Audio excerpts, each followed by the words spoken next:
Welcome back to something new.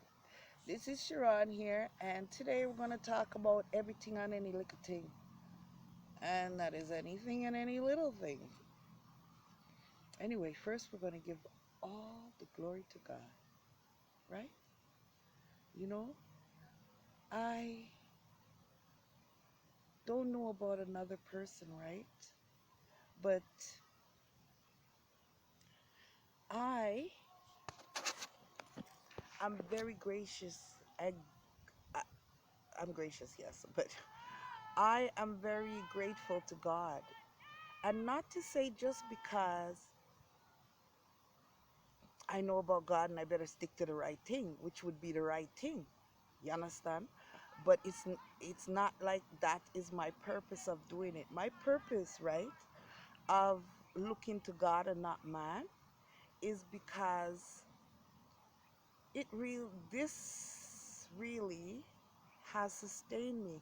Even though I wasn't I wasn't through my time brandishing my feelings, right? But I always must I say this? I was always scared of the power, right? So, to give you an example, is when I was about 12 to 13, my father was a preacher, right? So I attended this prayer meeting at a school, which they, had church meetings there, right? And we formed a circle, right? And we started to pray. And I felt like I was lifting up. You know what I mean? Like I was starting to lift. Like something in my heart did something to me. So I was like, so, you know, how should I say it? I was just totally, totally engulfed in this feeling of um, like this feeling of inertia. I don't even know how to call it. Well, and I was like I was not going to levitate, but if I didn't open up my eyes, like a light came out of me or something, and if I didn't open up my eyes and jerk myself back to, I wouldn't say reality, because that would be more reality in the real, right? Because that's really spiritual. But I had to shake myself, my head, everything, like to bring myself back, right? Because I wasn't ready for that kind of feeling, right? As a child, I wasn't wanting that kind of feeling. It was scary, right? So think of it, 12, 13 years old, and you're in a prayer meeting and you feel something, that you've never felt. And then I would not say that to my father or my mother or nothing. I just went about my business and made sure that I didn't put myself in that situation, right? And then, as an adult, as I went through life, right, I always found the strength, right? Because I'm not just here today. I had my children. I did my thing, right? And let me tell you something. It was no walk in the park, but I had fun, you know. And I know, regardless of anything that's going on, my children as well had fun, right? And also, when I was an adult, and one day I decided, well, I'm going to go all in on this prayer thing. So I did the ritual, right? I don't know if you know the ritual, but there is a ritual, and I did the ritual, and then I I went down in my bathroom, right? I was living in a condominium. The bathroom is beautiful. The bathroom is beautiful, and my bathroom, you could just eat off the floor. It was beautiful, right? And it just had a lot of space inside. So I went to what do you call it? I did the ritual, what you're supposed to do before you pray, really supposed to do. And then I did that, and then I went down on a towel and I put the lottery tickets in front of me, even though, I just wanted to win some money. I needed some money. And I put the lottery tickets in front of me, and I put a candle, and I naked, right? And I put the candle in, and then I just like I started to pray, you know, and no one can tell me anything. Something held me. I was sitting completely still, right? Something held me and rocked me like a baby, rocked me. And when I stiffened myself, I noticed that some other force other than me, it was rocking me. I shot my eyes open right away, and the little candle had a flame on it, and it just went down right away, right? Sneaky is a spiritual life, is a spiritual, very sneaky. Like the flame was tall, it should have just been a little flicker, but the flame was tall. And what did I do again? What did I do? I I was like flabbergasted. I jumped up. I was like, Jesus, oh my God. This. I held the candle, took up the stuff. This. Finished preparing myself after the shower. You understand? Because the force, right? Behind the prayer and the force behind, my God, is real. And the people walking day to day and every day, they don't really grasp the significance of God. And even if you don't want to call him God or it or the source God, right? You could call him like the source, or you could call it the creator of all, or some people are so, AI-ish. They're going to say, well, the creator, not the creator, but the developer of all, the the one, the one that the one that has done all this. 'Cause who are we? We just wake up one day and we're on this earth. You understand? No, we're always on this earth. And if you have any doubt that we have gone through evolution, go back and look at all the people's faces in the 60s. Don't look at their clothes, because the clothes change. Look at the person, look at the faces, right, of the pictures from the 60s.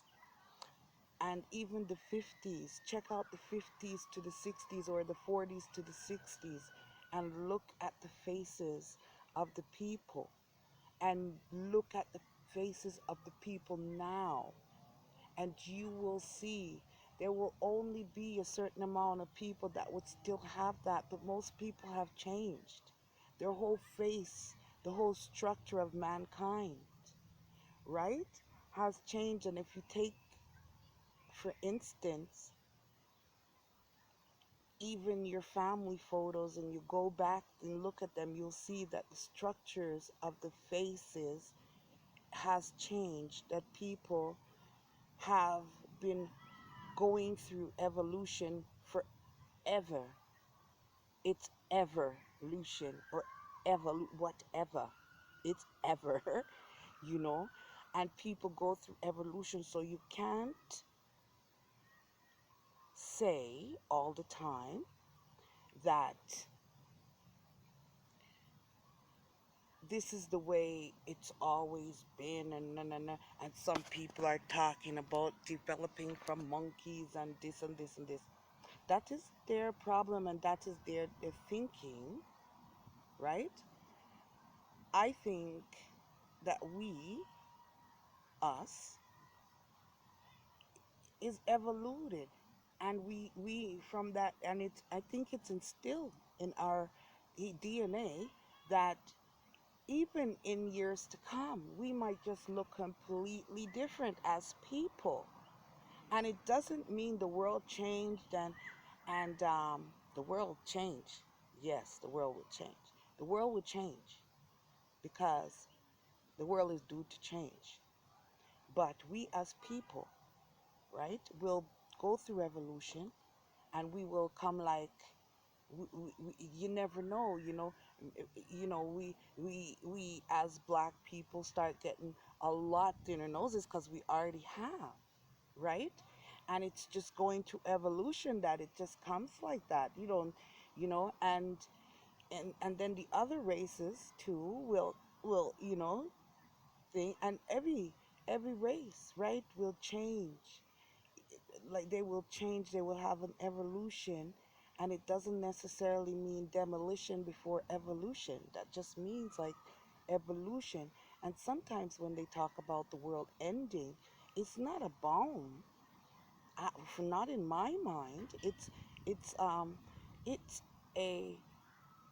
it's a, what do you call it, it is like a total change, like a revamp of this old world and the structures within it, right?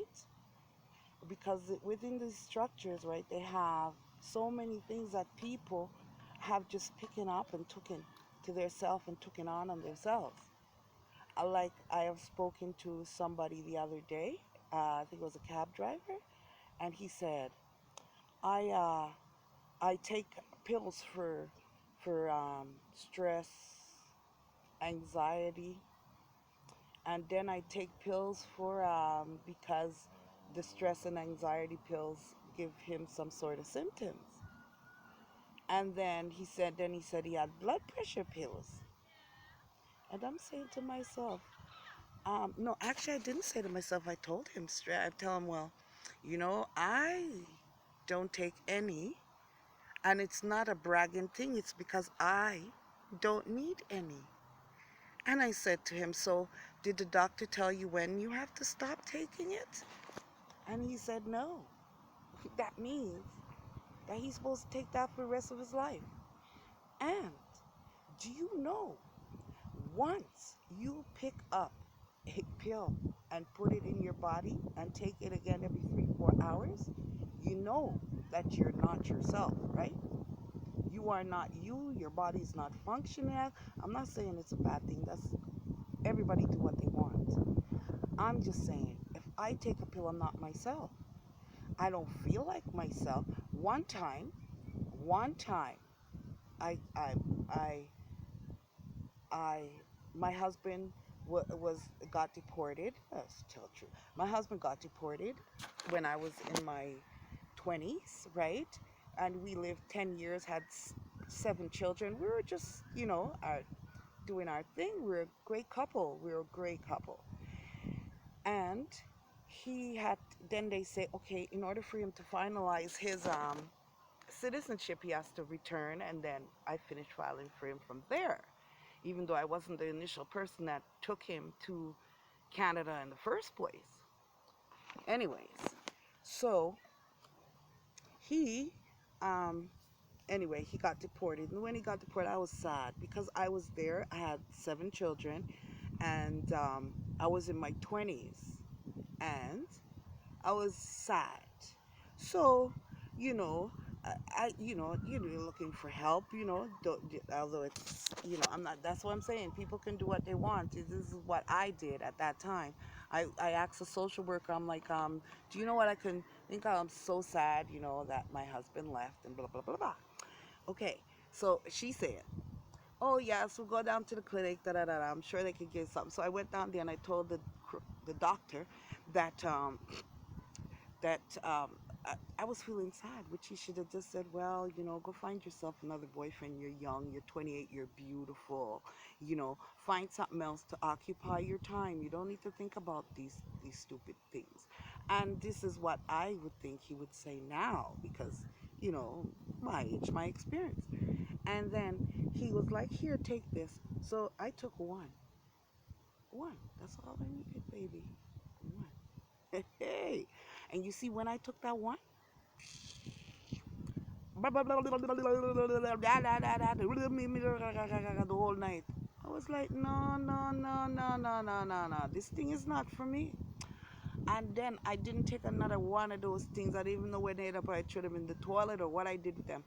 And then she said, when she came to the house the next time, this is me. When I took that pill, I was drunk.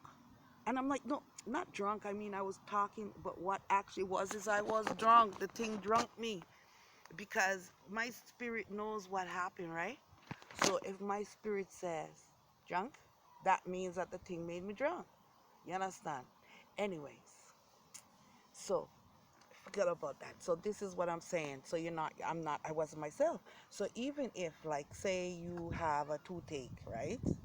And you take pills, and the pills, what they do is they don't make, you're not yourself because the pain is gone. If you're yourself, the pain would be there. So you had the thing that's there, right? That's stopping the pain from happening. What it's doing is you could die because the pain is so much, right? And you're taking that, and that stops the pain. So once that stops the pain, that means you can lie down and die, right? Because so everything is an oxymoron, really in life. It is a leveler, a oxymoron. It keeps on going like this, like that, like that. Everything in life contradicts itself. You know, if you want to look deep into it. Anyways, I think I talk enough. A whole 17 minutes, and I can talk for 17 minutes more because the message from God, from my God, is everything is great. It's fine.